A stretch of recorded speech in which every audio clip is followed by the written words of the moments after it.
छठ पूजा में बाहर ना रहे, हम टिकट करा के घरे जाए। छठ पूजा में बाहर ना रहे, हम टिकट करा के घरे जाए। हमार माई छठ पूजा करी, हम दौड़ा लेके छठी घाटे जाए।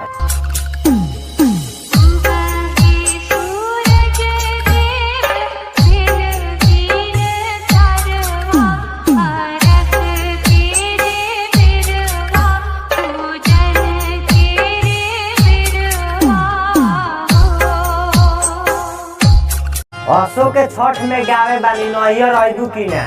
असो के छठ में गावे बानी नैहर अइबू की ना। आ छठ घाट पर तो हमहू जाने करे जा, हमरा साथे सेल्फी खिंचवाइबू की ना। छठी माई पपता चढ़ही आए जानी छठी घाट पयई हो कि माथावा पर दहुरा ले आई हो।